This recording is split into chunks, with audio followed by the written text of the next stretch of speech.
두 번째 영상입니다. 자, 192쪽에 5번입니다. 장애인 보조기기 급여라고 되어 있습니다. 이거 읽어드리겠습니다.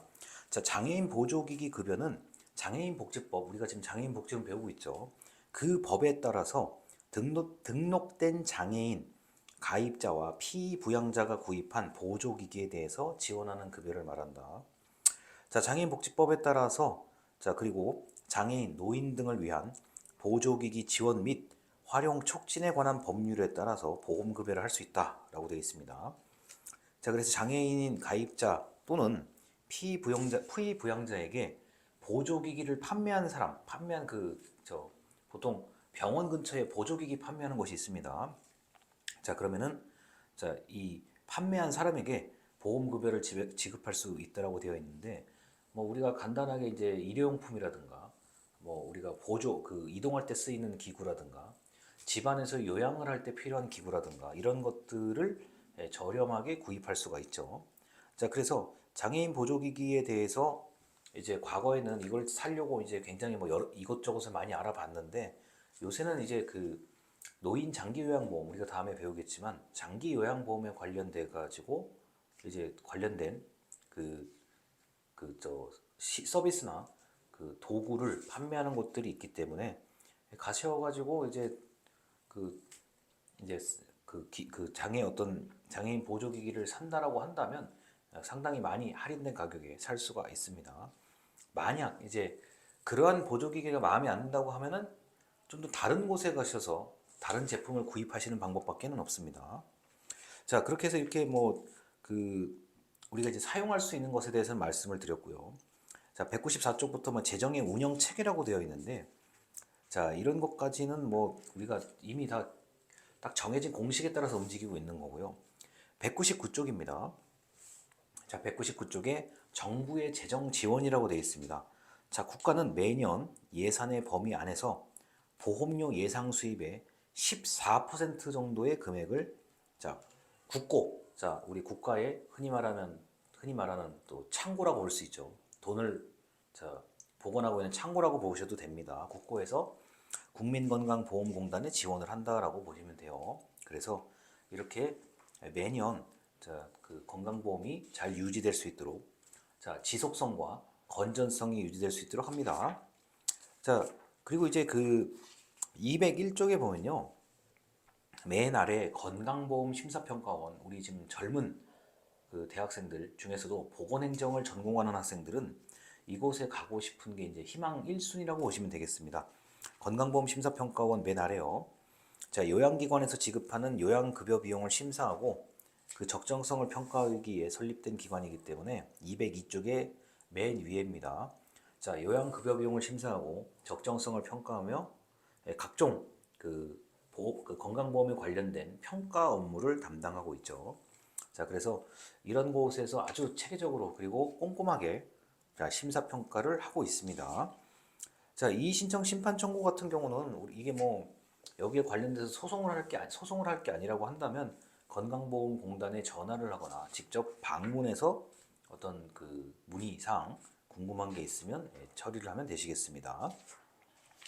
자, 국민건강보험법이 사실 이건 숫자로 계산을 하기 시작하면 아주 복잡한 거예요. 그런데 그게 아니라 이제 기본적인 사항을 얘기를 한다 그러면은 뭐 특별하게 더 설명드릴 게 없을 정도로 매우 간단한 내용들이 있습니다.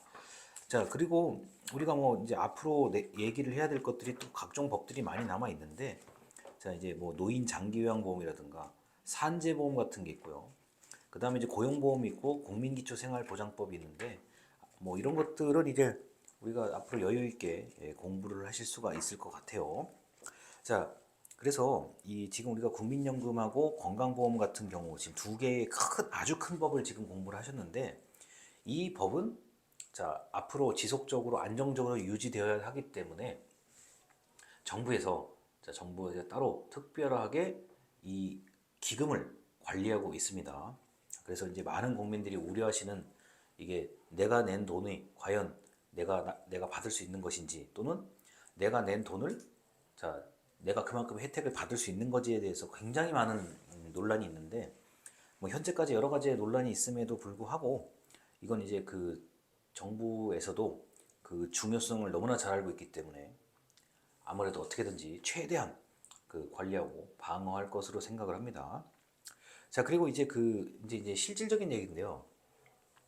우리가 이제 병원을 가서 이제 그 영수증을 받아보면요. 좀 이제 큰 병원이요. 뭐 대학병원이라든가 한방병원도 마찬가지입니다. 뭐 우리가 한의원이 아니라 입원을 할 수 있는 한방병원에 가서 이제 영수증을 받아보면은 그 한번 잘 보세요. 그 파란색, 하얀색의 그 공단에서 지원받는 금액하고 내가 내는 금액하고 이렇게 다 나누어져 있을 거고 마지막에 총 내야 될 금액이 나와 있을 거예요. 그러면은 의외로 공단에서 그 차지하는 비중이 상당히 높아요.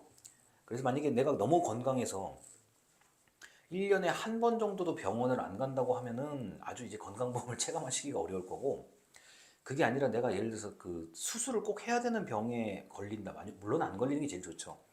수술을 해야 되는 병, 뭐 암이 대표적입니다. 우리가 아주 흔하게 이제 생각할 수 있는 암 같은 경우는 건강보험공단에서 그 보조해주는 금액이 굉장히 커요. 그리고 이제 수술과 입원비까지 포함을 해서 야, 이게 과연 이 정도 수술을 받고 내가 입원을 했는데 이런 야, 이거 내가 이 정도 돈을 이 정도 돈만 내도 되는 건가 싶을 정도의 암들도 있어요. 암의 환자 이제 치료할 때요. 물론 그 치료 비용이나 시간이 장기적으로 되면 굉장히 부담스럽습니다. 저는 지금 그런 얘기를 하려는 게 아니라 이제 수술하고 보통 아주 좋은 병원 같은 경우가 일주일 입원이거든요. 이제 그 이게 야 과연 이 정도 의료 서비스를 내가 받고 이렇게 이 정도의 금액만 내도 되는 건가 싶을 정도의 것들이 많아요.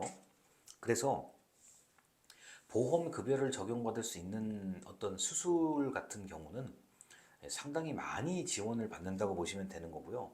그 다음에 저 MRI 촬영 같은 경우도 보조가 되기 때문에 앞으로 이 건강보험 영역은 사실 아픈 사람이 많으면 이게 재정에서는 이게 불리한 거예요. 자, 다시요. 아픈 사람이 많으면 건강보험 재정에서는 나가는 돈이 많아지기 때문에 불리한 건데 또 사람들이 또 서비스를 받고 싶은 마음이 이제 크기 때문에 이게 공단 입장에서는 안 줄 수는 없는 거란 말이에요. 자, 그래서 건강보험에 관련된 이런 그 논의들을 좀 간단히 말씀을 드렸습니다. 자, 이제 다음 영상에서는 이제 최근에 다루고 있는 건강보험 관련된 내용을 좀 설명을 드리도록 하겠습니다. 감사합니다.